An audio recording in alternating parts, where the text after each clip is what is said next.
Hey everyone, welcome to our June Big Think. Happy summer. My name is Mel from What School Could Be, and we have a very special guest today, Darcy Bakkegard. Darcy, how are you doing? I am great, enjoying the start of summer. Awesome. Well, as way of introduction today, I thought I would share how we at What School Could Be actually got connected with you. So just over a year ago, you sent us this email, and I know you had seen the work of What School Could Be, and you wrote, I think there's some real synergy here. And I know we hopped on a Zoom call soon after that. Yeah. And from the very first minute you came on screen, Darcy, we were just like, oh, your enthusiasm, your energy. It was just super exciting. You had shared a couple things with us. One, that you are a former theater teacher, Yes. and you had and then you had turned to professional development, and we also know that you are the co-founder of the Educators Lab and the author of the Startup Teacher Playbook. So we'll drop some information in the chat so that people can go ahead and check those out afterwards. But I remember that we also, as soon as we jumped off, we were like, hey, we have to stay connected with Darcy. Absolutely. And we decided to feature you in this member spotlight article. And the photo that you sent to go with that article was amazing. So we're going to pull that photo up on screen.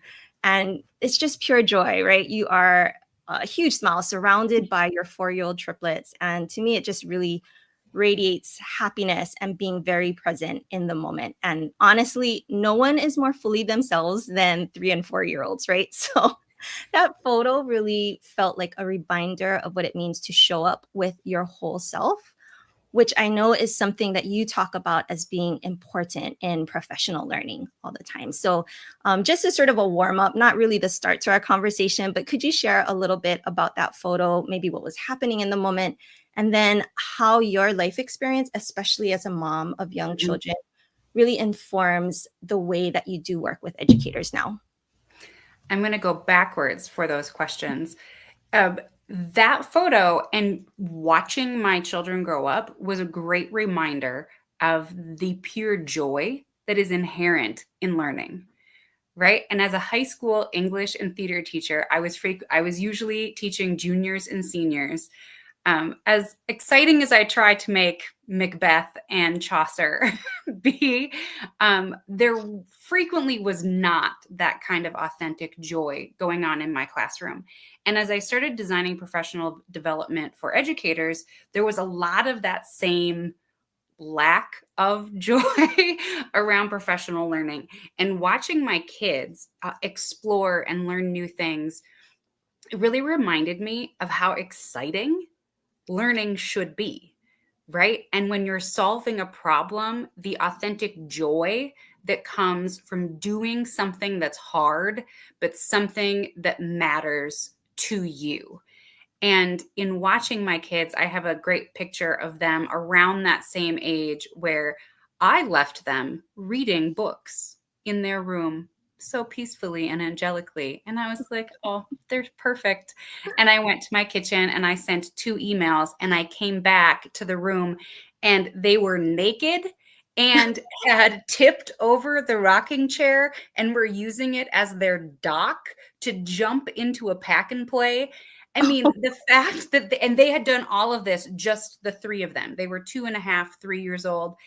And it was yet another reminder of, wow, when you care about something, you are willing to work really hard to accomplish it. Because my kids have gigantic heads. And so the fact that they got their shirts off by themselves was a testament in and of itself to how dedicated they were to this concept. And when I asked them what they were doing, they looked at me like, duh, this is the What do you lake. And we made a dock. And like, obviously, and that those moments, watching them, really solidified for me that professional learning needs to have that kind of joy at the heart of it. If we're not passionate about what we're doing as educators, we're not going to keep doing it, right? Yeah. And it's when we're not passionate, when it is not rooted in our purpose, when it is not connected to something that we are authentically excited about, it is much harder to keep doing it. Yeah. When we took that photo, we had to start with those photos because my kids wanted to sit individually.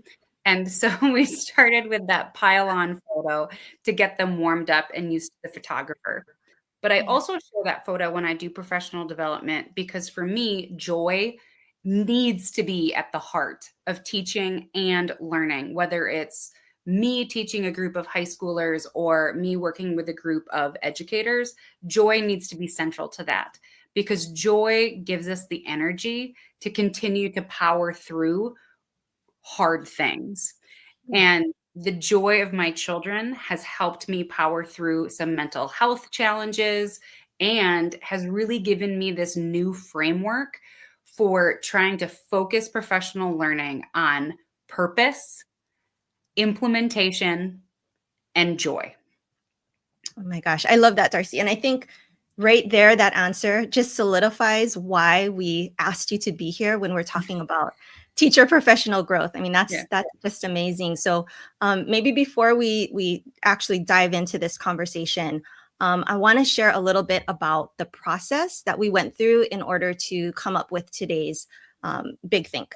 So over the past few weeks, we invited our What School Could Be community members to kind of help shape the conversation here by responding to this series of provocations. And I think the educators in our community just really, really showed up. They answered with such open hearts and vulnerability. And I want everyone to know, whoever's listening right now, that every question in today's session is really drawn from their reflections today. So the first one that I want to pull up, and this was initially when we made the announcement in the community that this was the way we were going to shape the Big Think, is the first thing that matters is the invitation to a topic that matters.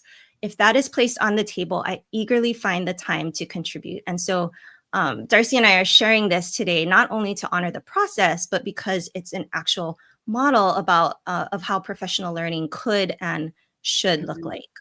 Yeah. Yeah. So with that, let's dive in. We were just talking about this actually a little bit, Darcy, before we jumped on. Teachers are often expected to create these highly personalized and meaningful experiences for students, but we don't actually apply that same care to the adult learning in the building, right? So the first couple quotes I want to bring up from our community members is this one. Number one, I'd be more excited about PD if I felt like it actually mattered to the work I was doing with my kids. And then the second one I'd want you to respond to, Darcy, is when I feel most empowered as a teacher, it's because somebody trusted me to follow what I knew my students needed. So what are you thinking about as we hear those quotes? I think that every teacher has had that feeling. I feel like those are truly ubiquitous and universal feelings that, and it connects to what I was saying about my trio working so hard to build their own lake and pool and dock. They cared about that. That was something that they were investing in, that they thought was needed for whatever reason. And all too often, I think professional development is designed with very good intentions.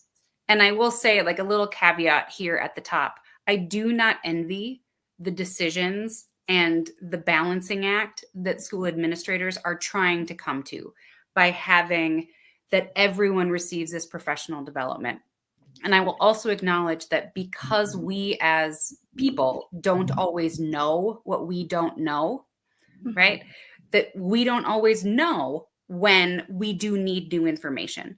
And so there is this balancing. I want to acknowledge those things, that sometimes we do need sit and get professional development or some hands-on laboratory work that teaches us a new craft and shares a new strategy and teaches us a solution that we didn't know about. But more often than not, I feel that the people in the classroom are well aware of what isn't working. And if we give teachers the time, the structure, and the support, and as that quote mentioned, the trust to let them identify what isn't working and then problem solve. We have so many thinking tools for human-centered design or the engineering cycle or action research.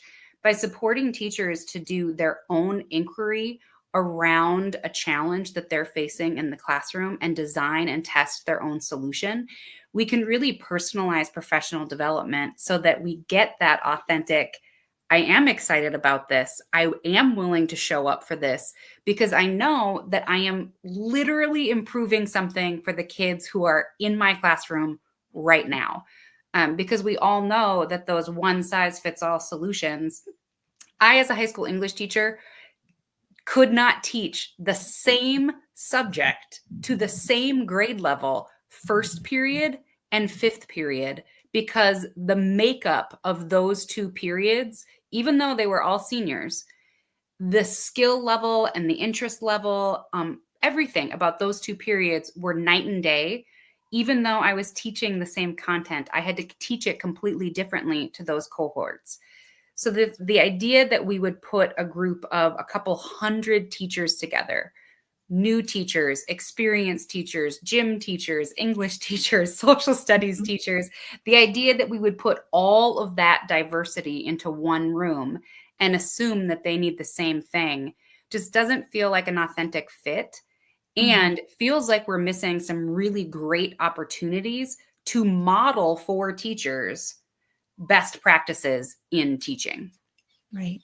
So what would you say to administrators who have maybe been forced to do top-down PD? Because I know that they don't want that either, right?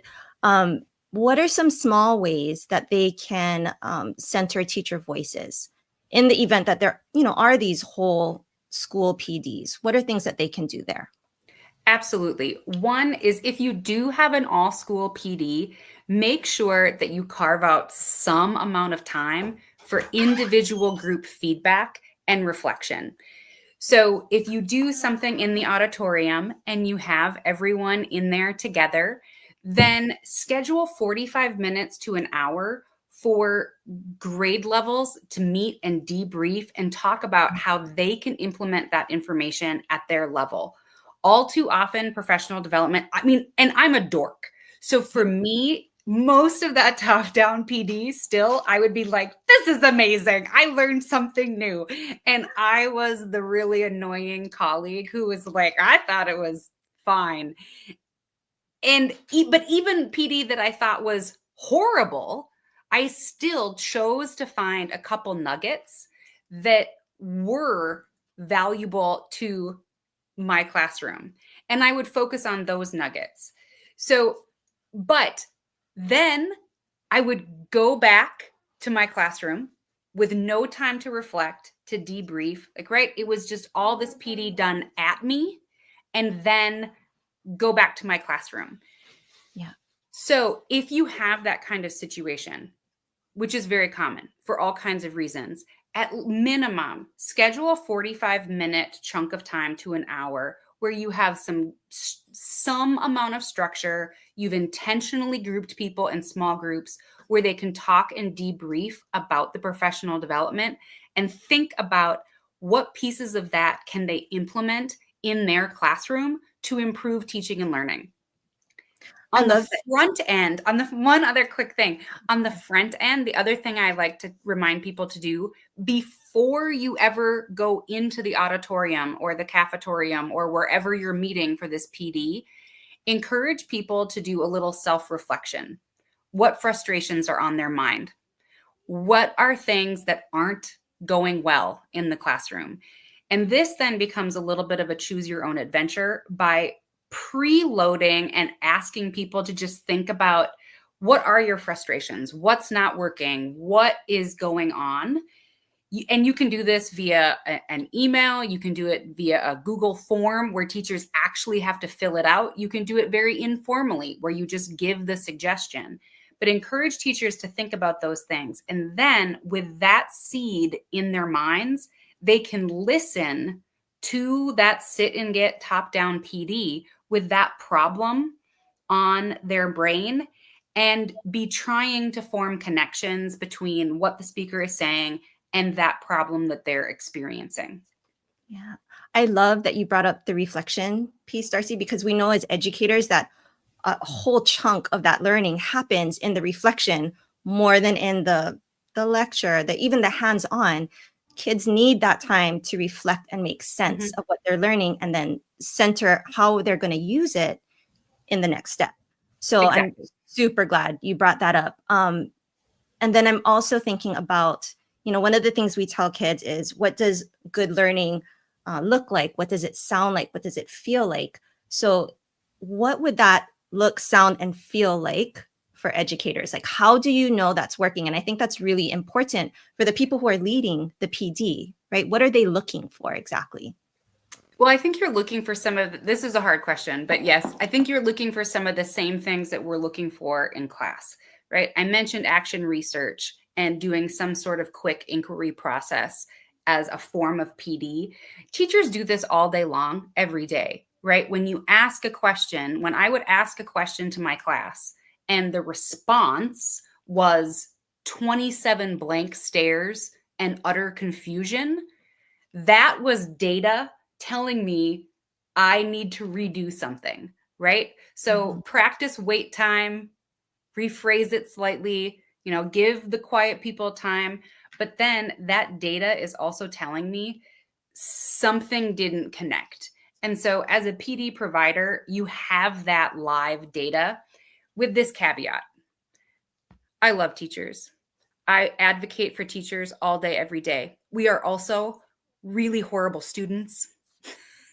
I think that designing PD for teachers is hard in part for myriad reasons, right? I think some teachers like me who have been to a lot of PD, we do start to kind of get jaded and we have this preconceived notion and expectation that it's not going to be relevant for me.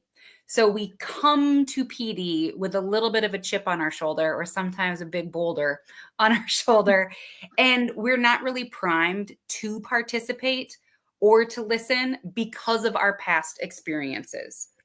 And then when we sit there or we see these topics and we hear from people and we feel like it's disconnected, there's just a series of disincentives for actually participating.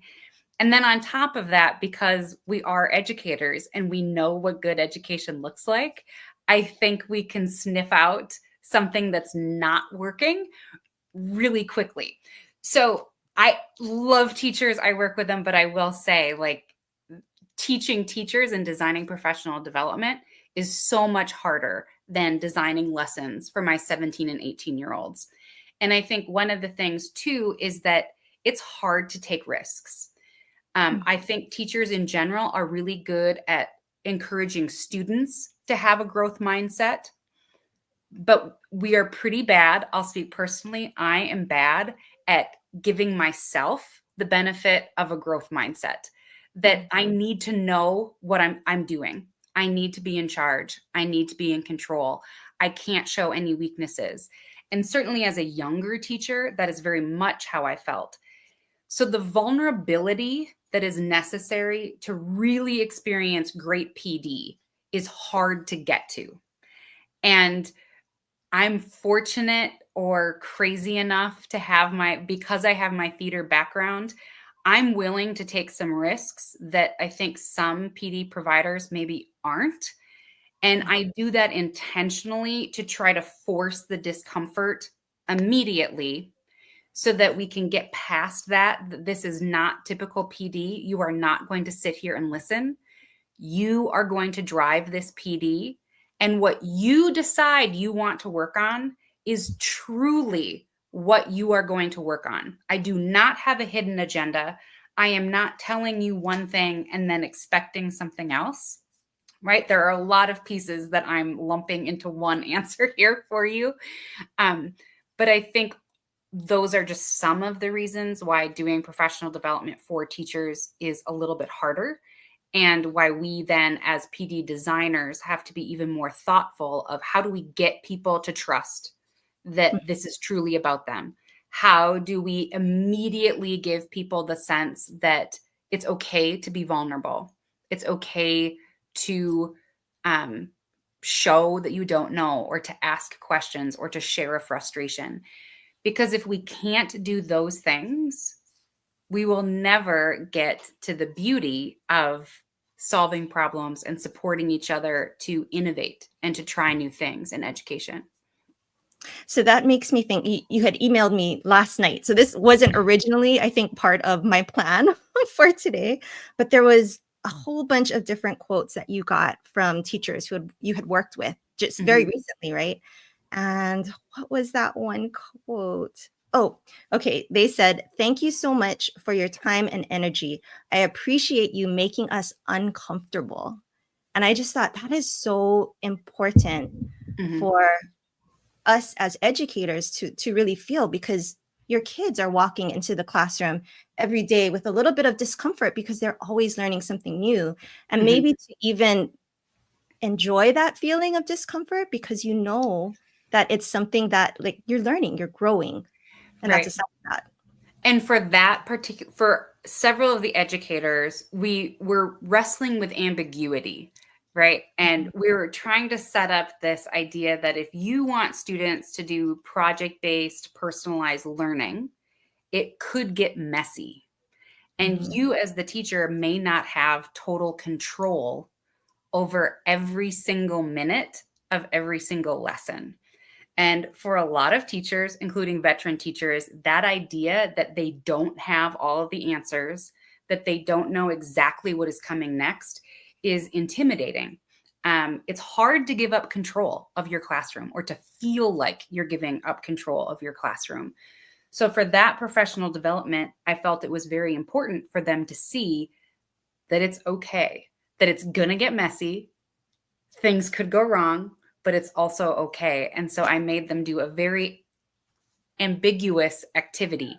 And afterward, of the 12 participants, 4 of them said they felt like they were going to throw up Oh, when I told them what we were doing, and then stopped talking because they had to make all of the decisions. So, yes, it's not only about the discomfort of learning something new. That's absolutely true. But one of the challenges in education right now is the skills that we're trying to get students to learn are far more abstract, right? And to get to that skill level, not just the regurgitating fact, it takes a lot more trust, vulnerability, growth mindset to wrestle with all of the ambiguity that these kids are going to be facing as they enter the job market and continue through their lives. And that ambiguity is really hard as an educator because we want to tell them the right information, right? I think it comes from a genuine place of loving and caring for our students. And so the idea that we wouldn't just have the answers is really uncomfortable. And it's been a challenge for me as a PD provider to shift my mindset to creating those opportunities so that when a teacher looks at me and says, "Well, what do I do?" I support them through that discomfort mhm. instead of just giving them what I would do. Because Right. what I would do doesn't matter. It's not my classroom. So I can support them through that discomfort, help them find possible solutions and think about things. But ultimately, they have to wrestle with that discomfort and vulnerability and the unknown, as you said, of learning something new and find where they want to go. Yeah. Let's dig into that idea of trust for a little bit, because throughout all of the different responses that I was reading Mhm. from our community members, there was a trio of words that came up time and time again. And you probably know what they are already, right? Time, support, and then trust. That was really, really important. And I think these were positioned not as hopeful goals for PD, but as integral parts of that experience for teachers. And so two of the quotes that I saw pop up was, "We're asked to take risks, to innovate, to grow, but without any time or scaffolding to do it, it feels like we're being set up."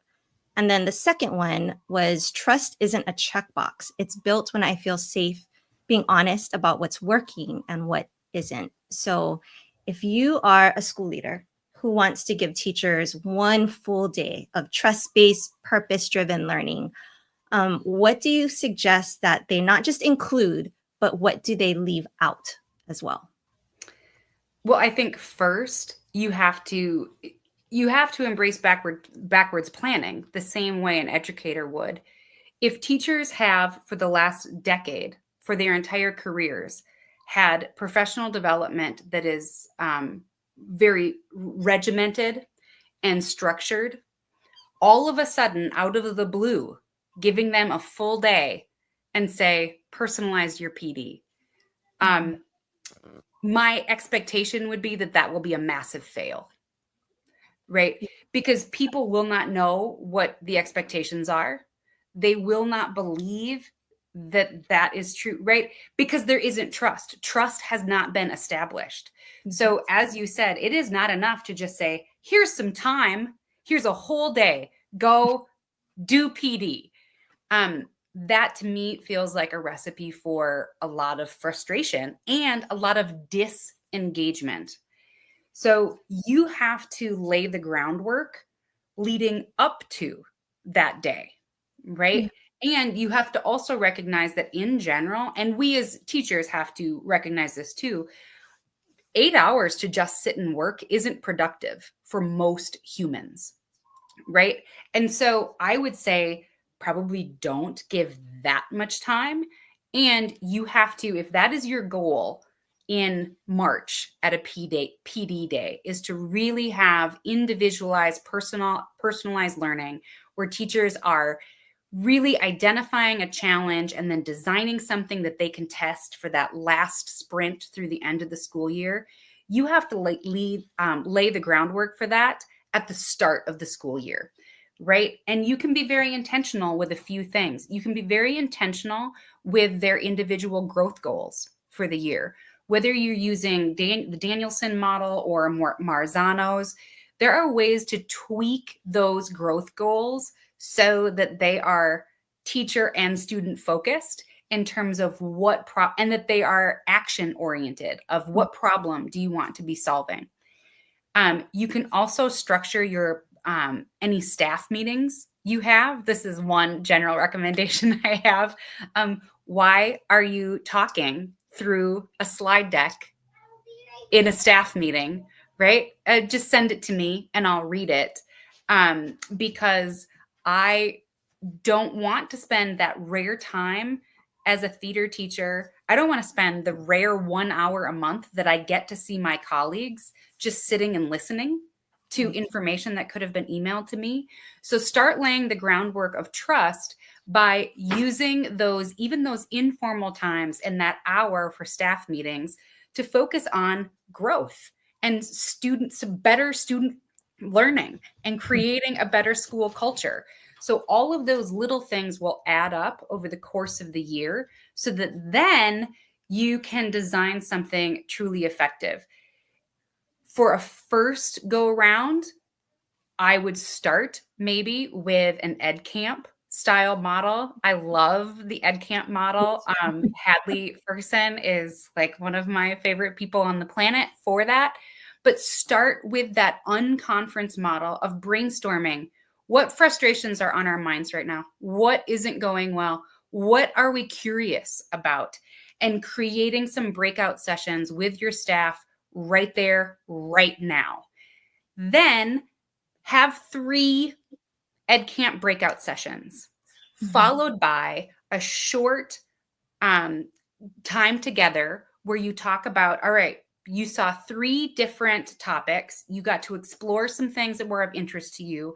Now, this afternoon, you are going to have 1 hour to think about how you are going to use any of the ideas you gained this morning and implement it in your classroom. You have 1 hour to design something.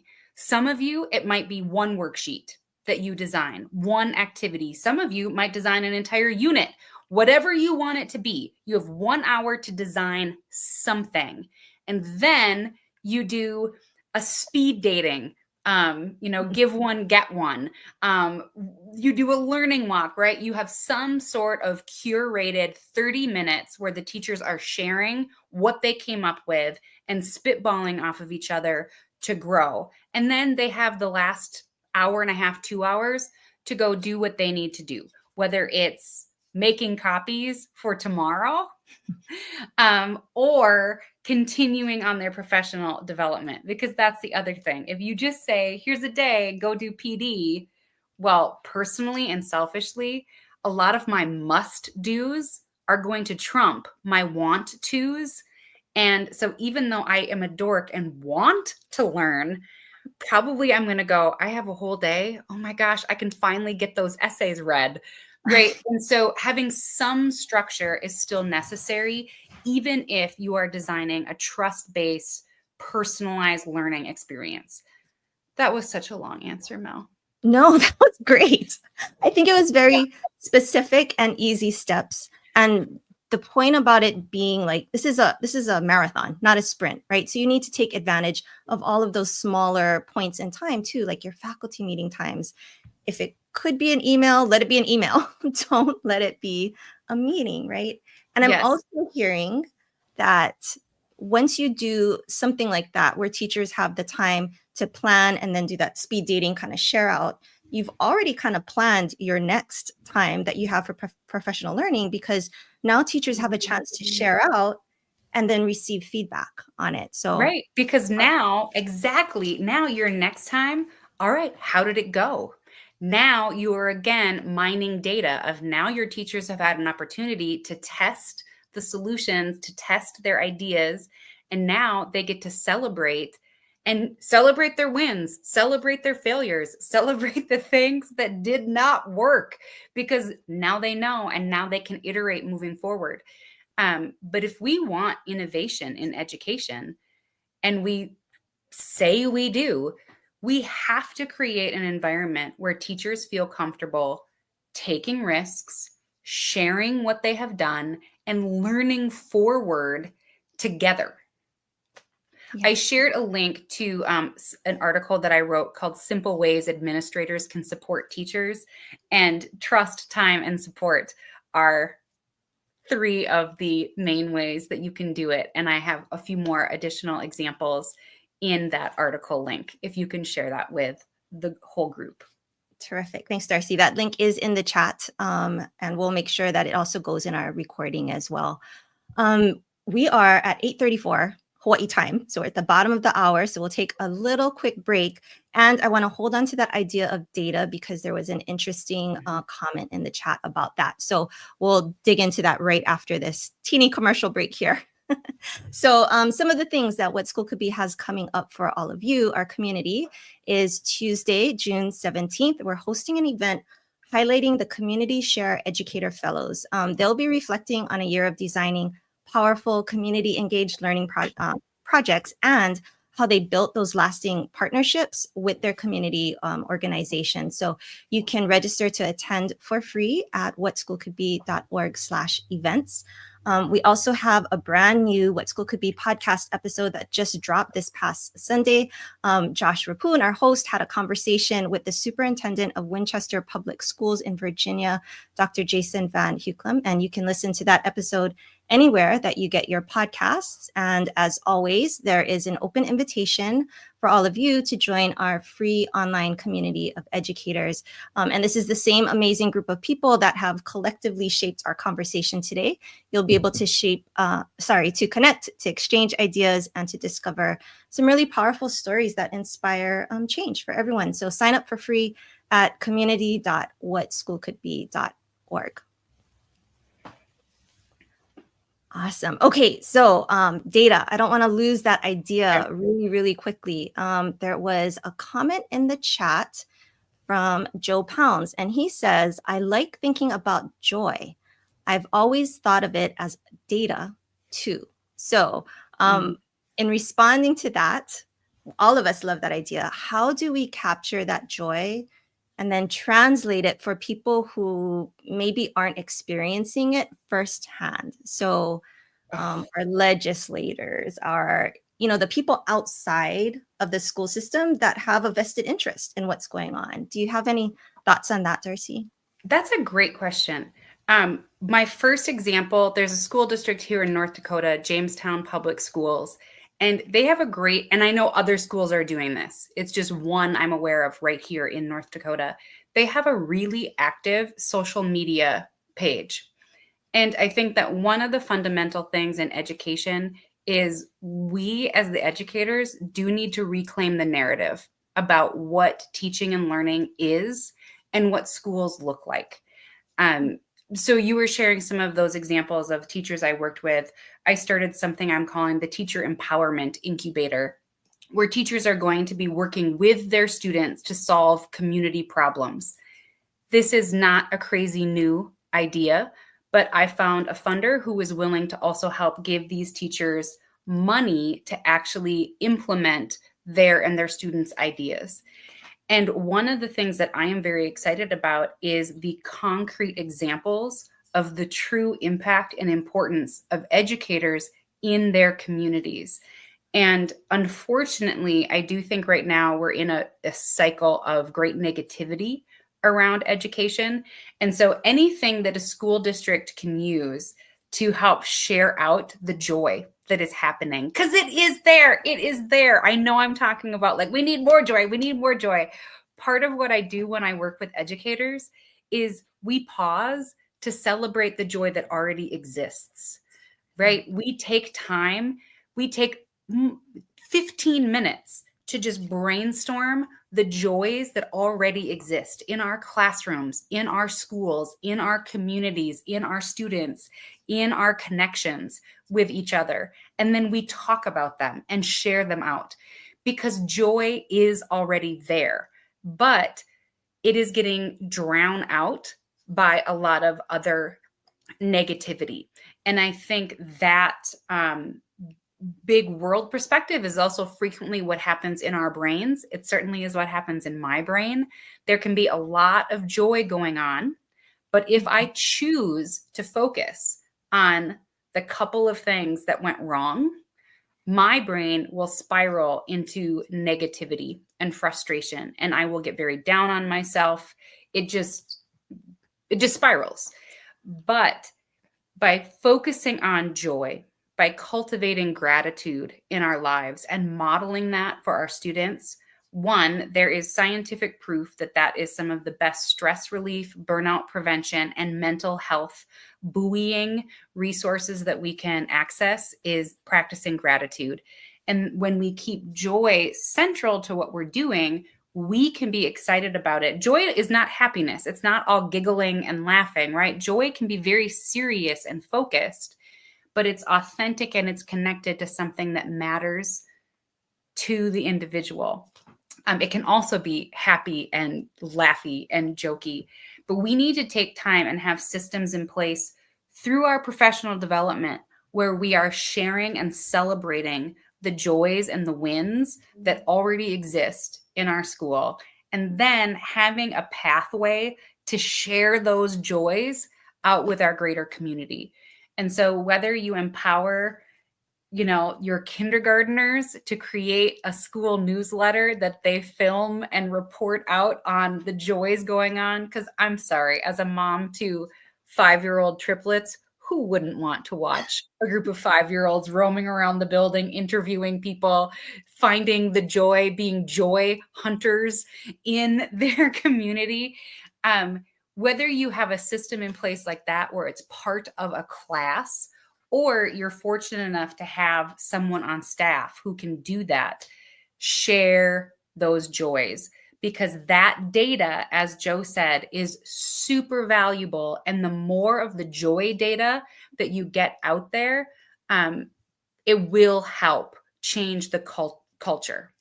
Yeah, there was a quote actually from one of our community members, and they said sometimes it's just hearing someone say out loud what you've been feeling for years, and that can change your whole trajectory. And so I think you've articulated that so nicely just now. Thanks, Darcy, for that. I want to make sure that we get our color commentator into the room, Lynn Svengros. So I'm going to pause for a second, have her come on, and I'll do a real quick intro. So Lynn, hi, thank you for being here. She was actually one of our first color commentators on The Big Thing. And Lynn has these really great insights as our Eastern Regional Strategist in Michigan. She spent a lot of time recently visiting schools and witnessing all the kinds of learning environments that I think really thrive when adult learners are recognized and supported in the same way that our youth learners are. So, Lynn, I'm going to turn the conversation over to you for just a little bit, and then we'll wrap up at the end altogether. Sure. Thanks, Mel. Hi, Darcy. Hey, Well, Lynn. so first of all, I love Mel. I love the picture that you started with, and Darcy, the picture of your three kids, and how profound to attach that to teacher joy, right? And classroom joy. And as a teacher, I guess I always saw PD as something kind of done to us. Although, like you, I'm kind of a nerd, and I always reflected on, okay, well, there's something to be learned from everything, and I appreciate that. But how simple it is to think about bringing teachers joy in PD never occurred to me in all those years of teaching. So as I was listening to the conversation, I was thinking about, you mentioned backward design and scaffolding, and you gave us a really clear example of how a principal might start this teacher-centered PD.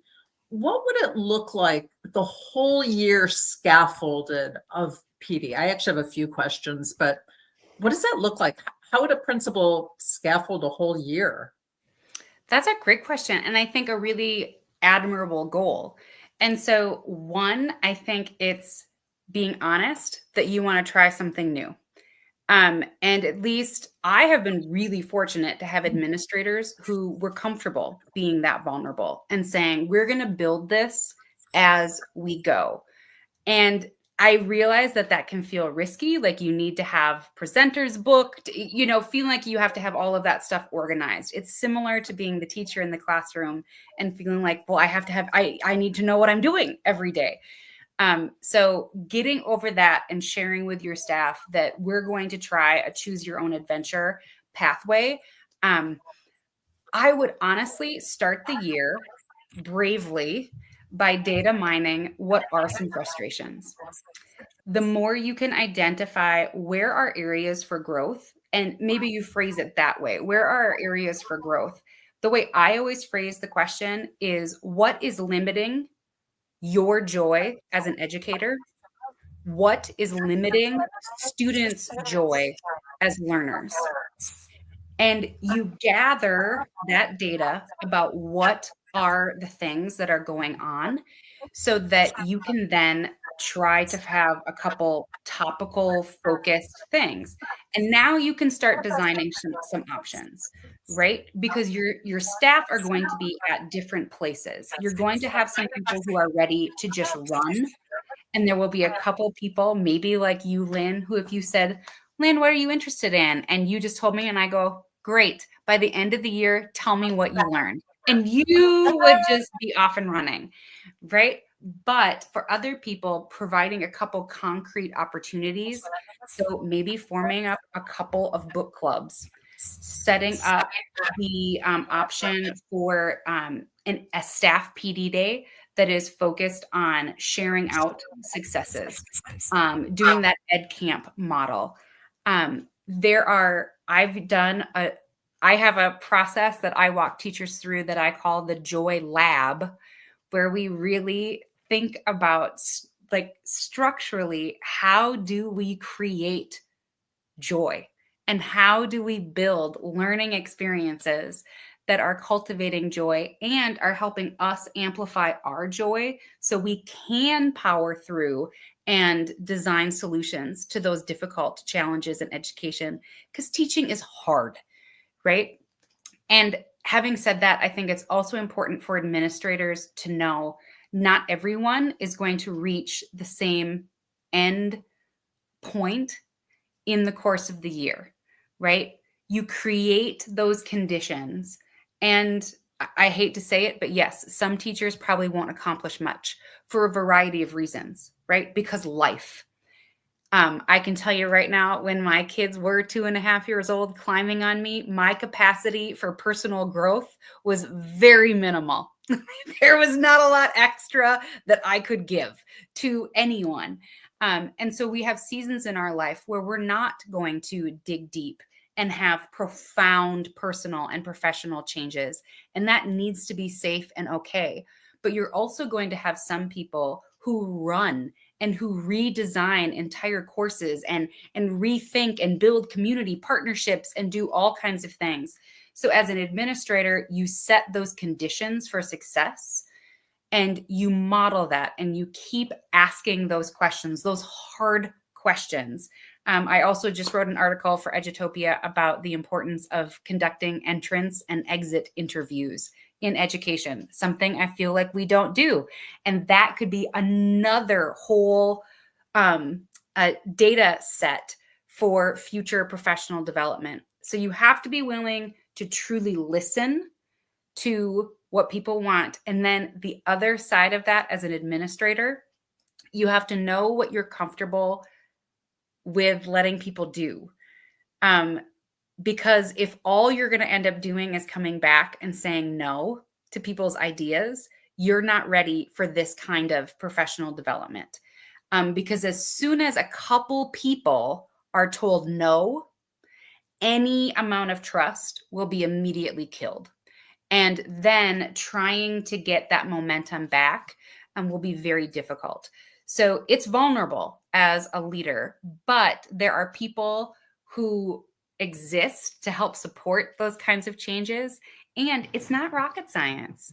I mean, think about the engineering and design thinking process and enter a design thinking action research cycle as a staff and see where it goes.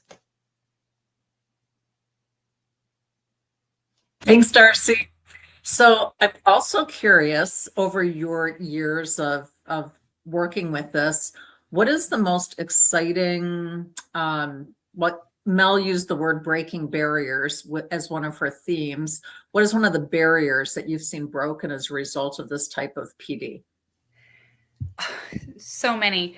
I've had teachers. I had a preschool teacher, a preschool music teacher, which I can't imagine anything harder, honestly. Preschool music teacher who came to the Joy Lab, and by the end, she told me that it was a class that she dreaded teaching every day. And I was like, well, no wonder. Like, obviously, it's preschool music class. And she said, because she had all the things that we've talked about, she had the time, the support, and the trust to think about that problem and design a solution. She was actually excited about starting that class for the next school year because she felt like she had a firmer foundation under her. And then just 2 weeks ago at a workshop, on day 2, a teacher who had been very quiet day 1 said, you know, I looked at the roster of teachers and I noticed that I've been teaching the longest. I've been teaching for 24 years. And I got to say, I'm tired. I feel like all I hear is no. And I just don't know how much longer I can do this and why I am spending so much energy giving and just getting no's. And then we had yesterday, and she said, she looked at our group and she said, and now I'm like, hell yeah, let's go kick ass. And she was ready and rejuvenated to go back, and her ideas for collaborative community and student partnerships of problem solving and addressing challenges in her town are incredible. And I'm so excited to see where those goals. But for me, there's very little that is more amazing than seeing a teacher who is ready to hang it up, who is on that breaking point of burnout, saying, yeah, this is why I became a teacher. This is why I'm staying a teacher.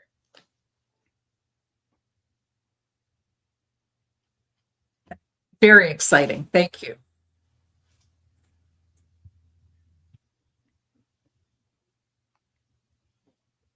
Lynn, do you have any more questions? Or I think we have time for one more if you want. If not, I have something to ask Darcy also before we wrap up for the Okay.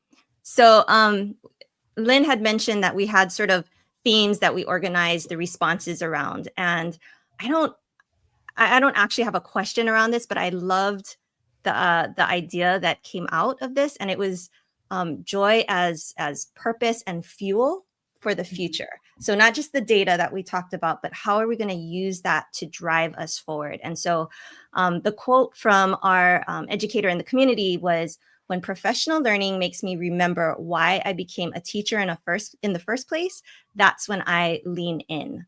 So I thought that was very powerful. And I just want to hear your thoughts around that.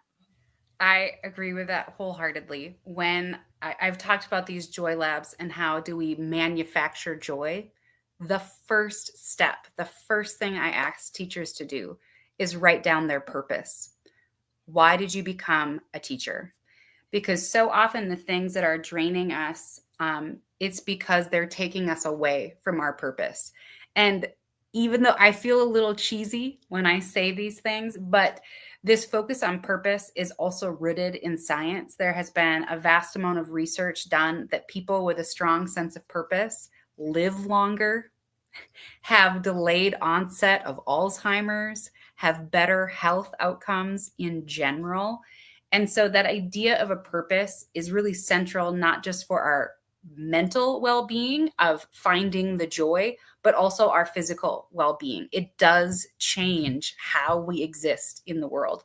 So we start by being rooted to that purpose and really identifying what is it we want to do. And I doubt that very many of us, it's to have our students spit facts back at us, right? I became a teacher because I wanted to help kids. I wanted to help them become the best versions of themselves that I could. I wanted them to know that an adult cared about them so that they could go forth in the world and be successful community members. And when I reminded myself of that as an educator, it really helped put things in perspective of what is important and what school could be, like the whole organization, what school could be when we are centered on that purpose in education instead of just this list of facts.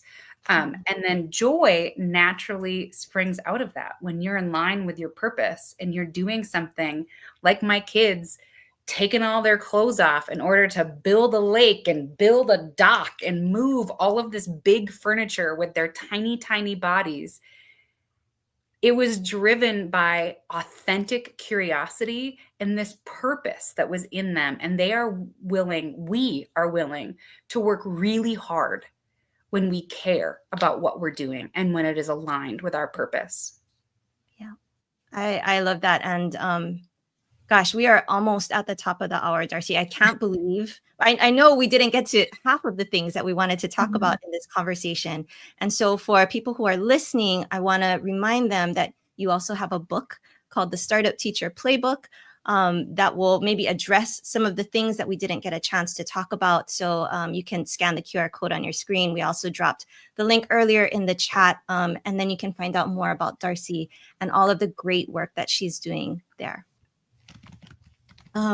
Lynn, do you have any maybe last things that you want to share, your thoughts on joy, or maybe something, one of the takeaways that you've gotten from today's conversation? Well, so in my travels throughout Michigan the last few months, I've had the opportunity to visit schools where they're doing more student-driven teaching, and teachers have been empowered to listen to the kids, not just teach units, but to listen to the kids as they're teaching and design projects, real world projects based on what they're hearing from the kids. And so I'm just connecting it to what you're talking about from that, the teachers, I've seen teacher joy in that. They have the autonomy, the freedom to do what's best for the kids and work with the kids. I saw the student joy in the classroom. I was in communities that might be more, one community was a very transient community, so it was hard to create community of kids. But what I observed were connected, excited children and connected and excited adults. So the work that you are talking about, I think, feeds into what I have been seeing. And it gives me a lot of hope for education for the future. Really exciting. My gosh. Then that was great. Thank you for bringing us home today. I see that we've dropped Darcy's email in the chat and it's also on screen. So she's very willing to have a chat. So please, please reach out to her. She's such a wealth of knowledge and heart and love on all of these things. So thank you so much. Darcy, I know you've just brought your whole self to this conversation. I'm really glad that we could do this together. It was a lot of fun. So thank you so much. Yes, this is pure joy for me as we're closing on joy. But the idea of helping educators design their own pathway for growth, as I shared with Lynn, like there is nothing that brings me, there are very few things, maybe chocolate and my triplets, but there are very few things that bring me more authentic joy than helping teachers stay passionate about teaching and utilizing professional development and their personal growth as a way to help keep great teachers in the classroom. That's amazing. Well, thank you again, Darcy. And to all of you who are either joining us live or who are watching the recording, thank you so much for being a part of our community. Your voices shaped every question that we've asked and guided every response. And we really do hope that you've seen yourselves reflected in this conversation today. So have a good day, afternoon, evening, wherever you are in the world. And we hope to see you next time. Thanks, everyone.